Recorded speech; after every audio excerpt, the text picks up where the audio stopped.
Hey, soul survivors, we are going to talk about the schizoaffective disorder. And I'm really excited because we just got done doing a live chat and the person was able to be open and honest and shared what their struggles were. We're also going to talk about the comorbid effects and what's going on in the brain. So, schizoaffective disorder is a mental health condition that features symptoms of two different kinds of illnesses, schizophrenia and mood disorder, like depression or bipolar. So they had like the schizophrenia and bipolar plus autism. And so you kind of think about it as like a blend of the two. And also there's some comorbidities. And their question was, what is the cost on society? So we're going to talk about that too. But what's going on in the brain? When there's schizophrenia, they're in the mind, they can experience breaks from reality. Some people might hear voices that other people don't hear. They can see things that aren't there or hold beliefs that don't really align with reality. And these are called psychotic symptoms. Now, the mood disorders, alongside with the psychotic symptoms, a person with schizoaffective disorder also experiences significant mood swings, and it can be really difficult on situations and relationships. So these could be episodes of major depression where they feel overwhelmingly sad or empty inside, episodes of mania where they feel extremely energetic or even euphoric. They feel extremely good. So kind of imagine trying to navigate life while your emotions are on this roller coaster. And on top of that, reality feels distorted. So one moment you might be full of energy, feeling invincible, or you can be deeply depressed. And then the next moment, you might hear or see things that aren't really there. And it can be confusing, frightening, and extremely overwhelming. So it's important to understand this because it's not uh, just a mix of symptoms. It's a very real condition that affects how somebody thinks, feels, and behaves. And understanding it can help support people who might be struggling with it or just being there for them in a non-judgmental way. So sometimes when we can manage mental illness, we can be a support to person. We don't want to enable them, but there's a difference between people who are trying to harm us or people who are struggling with life. So treatment and support. People with schizoaffective disorder often find relief through a combination of medications like antipsychotics and mood stabilizers. So it is different than narcissistic personality disorder, which there are no medications for other than if they're comorbid with like anxiety or depression. Therapy is also beneficial. So it's important to know that with the right treatment, many of these people with the disorder can lead fulfilling lives. So talking about their question, what is the cost on society? So the cost of schizophrenic or schizoaffective disorder on society is multifaceted, affecting not just the individual, but also their family, also healthcare systems, workplaces, and even the community. So the breakdown of that, when we're talking about healthcare, there are direct costs. These include the expenses related to the medical care, such as hospitalization, psychiatric consultations, you get your therapy, medications, and even emergency services when things get bad. So since schizoaffective disorder often requires long-term treatment and management, these costs can become significant. Now, there's indirect costs. These are chronic mental health conditions like schizoaffective disorder can lead to different additional health issues, either due to the disorder itself or because of side effects from the medication. And this can result in more frequent doctor visits, also a greater need for comprehensive care, making sure they're taking beneficial medications or dealing with the contraindications, the side effects. So there's also an economic impact, productivity loss. People with schizoaffective disorder, they can struggle to maintain steady employment. And this is due to the fluctuation in their symptoms, how they feel. It can lead to being absent, decreased productivity, and sometimes a complete withdrawal from the workplace. They just get so overwhelmed that they don't even show up or they can get fired. You also have disability and social welfare costs. Many of the people with severe mental health disorders including schizoaffective disorder, can qualify sometimes for disability benefits or other social welfare programs. These are essential to provide support, but they can also represent a financial burden on the public. Also, family impact. People in these families often need to take time off of work or reduce their working hours to care for a loved one that has the schizoaffective disorder. And this can lead to a reduction in the household income, which can affect everybody. And, also social and community costs. Homelessness. Without adequate treatment and support, many of these people can struggle to maintain housing that's stable, and it can lead to homelessness. So it not only affects the individuals, but also places a strain on community resources like shelter, social services.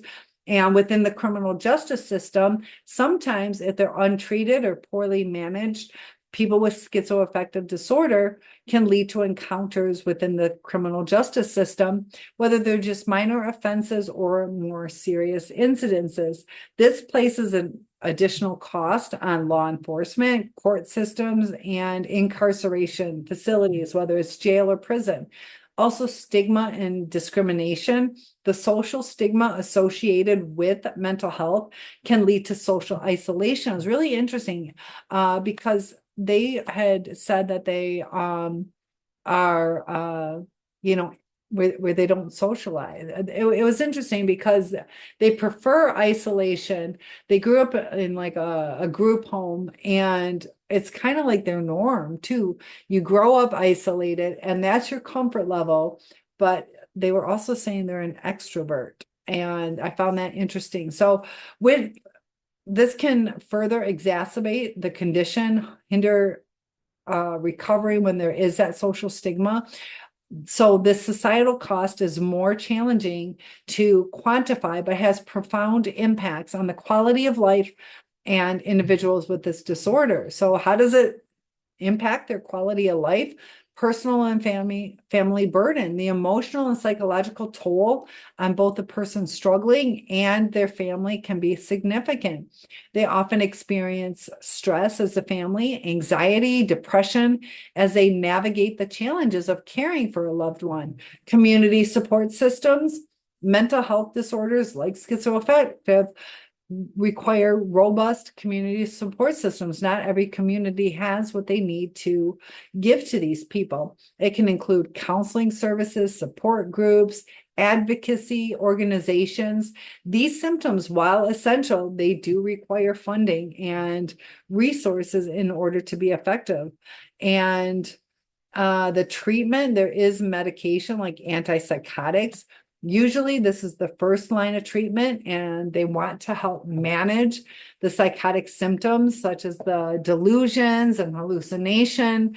And there are mood stabilizers for those with the bipolar type of schizoaffective disorder. They can use mood stabilizers like lithium or valproate, and they can help regulate mood systems, assist mood swings. And antidepressants, SSRIs like fluoxetine and sertraline are common choices, and they can be prescribed to help with the depressive episodes.